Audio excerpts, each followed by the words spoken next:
Hello everyone, welcome back to our YouTube channel.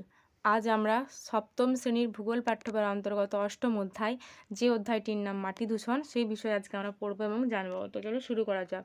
মাটি দূষণ অর্থাৎ মাটি কীভাবে দূষিত হয়, মাটি কেন দূষিত হয়, এগুলো আমরা এই অধ্যায় থেকে জানবো। পাঠ্য বইয়ের শুরুতে মাটি দূষণের কয়েকটা গল্পের আকারে বলা হয়েছে মাটি দূষণটা, যাতে তোমরা স্পষ্টভাবে বুঝতে পারো। তো কি প্রথম গল্পে বলা হয়েছে, গ্রীষ্মের লম্বা ছুটির পর রুক্কু যখন আবার স্কুলে যাওয়া শুরু করলো, সে লক্ষ্য করলো তাদের স্কুলের পাশের ছোট খেলার মাঠটাকে কারা যেন বড় বড় পাঁচিল দিয়ে ঘিরে ফেলেছে। মাঠের মধ্যে অনেক সিমেন্ট, বালি, পাথর এনে জমা করেছে। এখানে নাকি একটা বড় ফ্ল্যাট বাড়ি হবে। শুনে তার মনটা ভেঙে যায়। বড় বড় ফ্ল্যাট বাড়ি তৈরি হওয়ার ফলে কী হবে, মাটির উপর চাপ পড়বে এবং এটাও কিন্তু একটা মাটি দূষণের অন্যতম কারণ। পরের গল্পে বলা হয়েছে, ইরফানের বাবা রহমত একজন কৃষক। রহমত চাষি তার ছেলেকে শেখান কীভাবে চাষ করতে হয়, কখন কি ফসল চাষ করতে হয়। ছোট ইরফানও তার বাবাকে কৃষিকাজ সম্পর্কে ভূগোল বইতে যা যা শিখেছে তার গল্প করে। ইদানিং তার বাবার মন খুব খারাপ। জমিতে এত সার দেওয়া সত্ত্বেও তেমন ফসল হচ্ছে না। এর কারণ কি না, জমির মাটির যে গুণগত মান সেটা নষ্ট হয়ে গেছে। পরের গল্পে বলা হয়েছে, রুমকিদের বাড়ির পাশের খোলা জায়গাটায় কে বা কারা যেন প্রত্যেক দিনই ময়লা ফেলে যায়। সেই ময়লা পরিষ্কার করার দিকে কারোর কোনো ভ্রুক্ষেপ নেই। ময়লার ঢিবি থেকে বেরিয়ে আসা দুর্গন্ধ আশেপাশের পরিবেশটাকেও দূষিত করে তুলেছে। এই অঞ্চলে মানুষের মধ্যে নানা রকম অসুখ বিসুখ দেখা দিচ্ছে। এর কারণ কি না, অর্থাৎ মাটিতে নানা রকম আবর্জনা ফেলার ফলে মাটি দূষিত হয়ে গেছে। গঙ্গা নদীর দুই তীরের পলি মাটিতে প্রচুর ধান, পাট, শাকসবজি চাষ হয়, কিন্তু পুরুলিয়ার রুক্ষ মাটিতে তেমন ভালো ফসল হয় না। কেন বলো তো? কারণটা না কি না, মাটির উর্বরতা ও গুণগত মান। মাটির উর্বরতা বা গুণগত মান যেখানে ভালো হবে সেখানে শাকসবজি বা ফসল ভালো হবে, আর যেখানে গুণগত মান খারাপ সেখানে ফসল ভালো ফলবে না। কারখানার দূষিত বর্জ্য পদার্থ, আবর্জনা, প্লাস্টিক, রাসায়নিক সার, কীটনাশক, তেজস্ক্রিয় রাসায়নিক পদার্থের কারণে উর্বরতা বা গুণগত মান হারালেও মাটি দূষিত হয় হারালে। এটা হচ্ছে কি না, মাটি দূষণ। তাহলে এখান থেকে যদি আমাদের প্রশ্ন আসে মাটি দূষণ কাকে বলে, তখন আমরা এটা লিখব।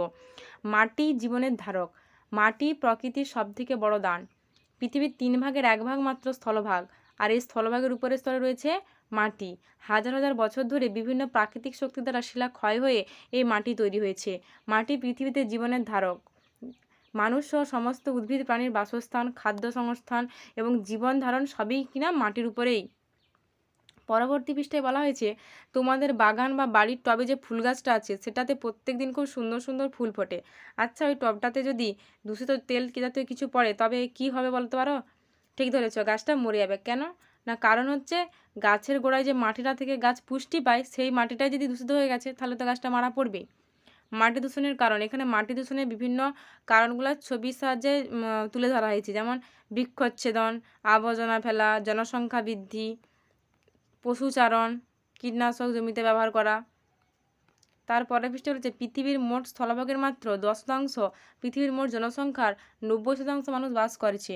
প্রবল জনসংখ্যা বৃদ্ধির চাপে মাটির অতিরিক্ত এবং অনিয়ন্ত্রিত ব্যবহার মাটি ক্ষয় এবং দূষণের প্রধান কারণ। মাটি দূষণের হচ্ছে কারণ কি না, উৎস এবং পদ্ধতি প্রভাব বলে কিছু বলার উল্লেখ করা হয়েছে পৃষ্ঠা, তোমাদের এই পৃষ্ঠাতে, যে নগরায়ন ফলে কী হচ্ছে না, জনসংখ্যা বৃদ্ধি পাচ্ছে। তার জনসংখ্যা বৃদ্ধি পেলে বাসস্থানের চাহিদা বৃদ্ধি পাচ্ছে। এর ফলে কি বৃক্ষচ্ছেদন হচ্ছে এবং মাটি ক্ষয় হয়ে মাটি দূষণ ঘটাচ্ছে। তারপর আছে কৃষিকাজ। কৃষিকাজকে না, জনসংখ্যা বৃদ্ধির কারণে খাদ্যের প্রয়োজন বৃদ্ধি। এই বেশি উৎপাদনের জন্য রাসায়নিক সার, কীটনাশকের অতিরিক্ত ব্যবহার করা হচ্ছে, ফলে ফসলের খাদ্যগুণ নষ্ট হয়। ফসলে কীটনাশকের অংশ থেকে গেলে তা থেকে ক্যান্সার হতে পারে। তারপর মাটিতে থাকা ছোট প্রাণী, পোকামাকড় মারা যায়। জৈব পদার্থের অভাব, মাটির গুণমান নষ্ট হয়। একই শস্যের বহুবার চাষ হয় আর মাটির উর্বরতা কমে যায়। শিল্প উৎপাদন না, জনসংখ্যা বৃদ্ধির কারণে শিল্পজাত দ্রব্যের চাহিদা বৃদ্ধি পায়। কি না, শিল্প উৎপাদন বৃদ্ধি, শিল্পজাত দ্রব্যের বর্জ্য মাটির ওপরেরও ভূগর্ভে জল দূষণ করায়। না, কলকারখানা থেকে নিঃসৃত বিষাক্ত গ্যাসের কারণে বায়ু দূষণ হয়, যেমন অ্যাসিড বৃষ্টি, মাটি দূষণ, সবটারই ফল কিনা মাটি দূষণ হচ্ছে।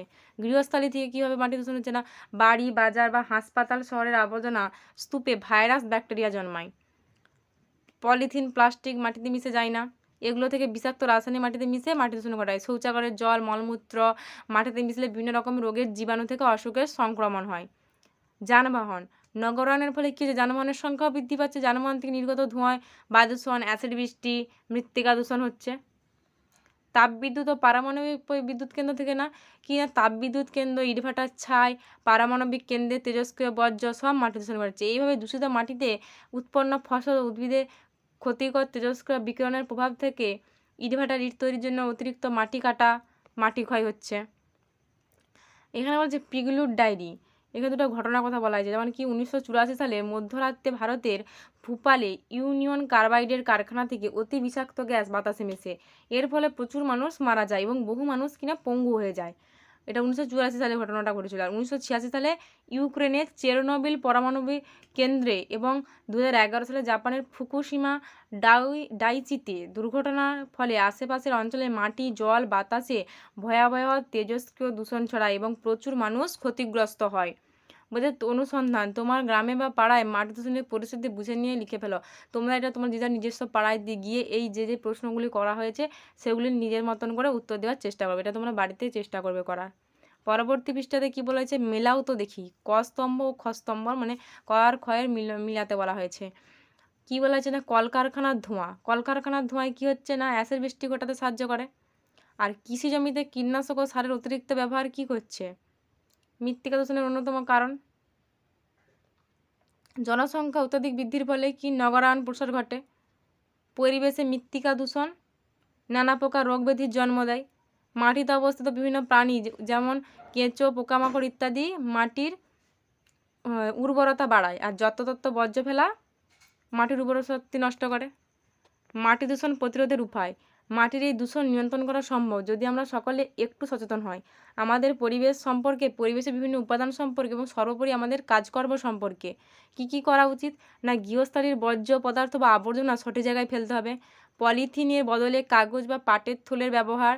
তোমার বাড়ির উঠোন, বাগান, রাস্তার ধারে বেশি করে গাছ লাগানো। কৃষি জমিতে জৈব সারের বেশি পরিমাণ ব্যবহার।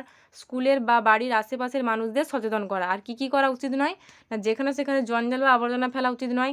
গাছপালা কাটা কিংবা গাছপালার ক্ষতি করা উচিত নয়। কৃষি জমিতে বেশি পরিমাণ রাসায়নিক সার ও কীটনাশকের ব্যবহার কমাতে হবে। শৌচাগার ছাড়া তত্র মলমূত্র ত্যাগ করা চলবে না। আজকের ভিডিওটি এই পর্যন্তই।